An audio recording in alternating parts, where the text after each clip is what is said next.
শুভ সকাল বন্ধুরা। আজ শনিবার আর এখন বাজে ওই 9:30 মতো। আমার ছেলের সবকটা এক্সামই প্রায় শেষ হয়ে গেছে, শুধু বাকি আছে বলতে হিস্ট্রি অ্যান্ড সিভিক্স একসাথে, যেহেতু ওদের ওই এক্সামটা হয় ওটা, আর আইটি প্র্যাকটিক্যাল মানে এসিএমডি ওগুলো বাকি আছে। তো ওকে আমি একটু পড়তে বসিয়েছি। আর মেয়ে ঘুম থেকে উঠে ও বাইরে চলে গেছে। সকালবেলা উঠে আমার সমস্ত কাজ হয়ে গেছে।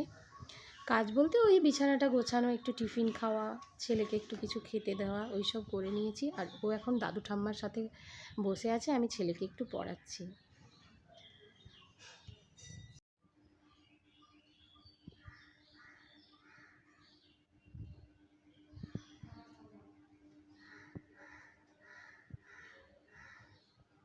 এখন সময় 11:15 আর আমার মেয়েটা, ও ভাত খেয়ে স্নান করিয়ে দিয়েছি, এখন ঘুম পাড়িয়ে দিলাম।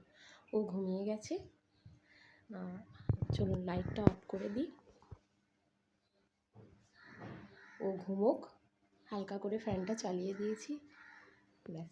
ছেলেরও স্নান হয়ে গেছে, এবার আমি স্নান করে ভাত খেয়ে নিই। এখন বাজে 4:30। আর আমি ছাদে গিয়েছিলাম একবার, ওই কালকে যেগুলো মানে কেচেছিলাম ওগুলো ভালো শুকোয়নি, কালকে সেরকম রোদ্দুরের জোর ছিল না, তো বৃষ্টি হয়েছিল বলে ওই জন্য ওগুলো সব তুলে নিয়ে এলাম। তুলে নিয়ে এসে এই যে সব ভাঁজ করে রেখে দিয়েছি। আর তারপরে এই যে বিছানাটাকে আমি একটুখানি টান টান করে ঝেড়ে পেতে নিয়েছি, পরিষ্কার করে নিয়েছি, কারণ এক্ষুনি ছেলের টিচার আসবে ওকে পড়াবে বলে, ওই জন্য। আর এই যে গিটারটাকেও বার করে রেখেছি, কারণ ওর গিটারেরও এক্সাম আছে, তো আগে টিউশনিটা পড়ে নেবে, তারপরে গিটারটা একটু প্র্যাকটিস করে নেবে।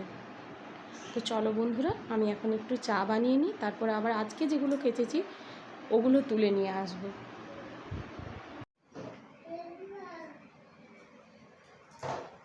এখন বাজে সময় 6টা, আর আমার মেয়েকে দেখুন, ও ঘুরে এসছে, ও দাদুর সাথে একটু বেড়াতে গেছিলো, তারপর বেরিয়ে এসে ওর এখন শুরু হয়েছে এই জলের বোতলটা নিয়ে, ওটাকে নিয়ে ওটার ওপরে মাম্মা হ্যালো বলো তো, হ্যালো। মা কোথায়? ও মা, তুমি তুমি কি করো মা? আয় আয় করো। আর ঘোরা হয়ে গেছে? হয়ে গেছে। আমার মেয়ের ঘোরা হয়ে গেছে, এখন বাড়ি এসেছে, আমাকে একটু আদর করছে। আচ্ছা চলো তো মাম্মা, ওখানটায় বসো তো, বসো। বাহ বাবা। ও মা, তোমার মাথা কোথায় একটু দেখি? ওইটা। আর তোমার হাত কোথায়? ওটা তো ক্লিপ। আর তুমি টাটা করে দাও, টাটা টাটা।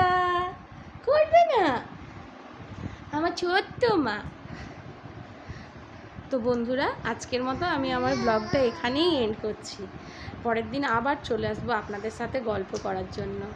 আমার মেয়েটা তো খুব ছোট, তাই এখন আর অতটাও সময় দিতে পারি না।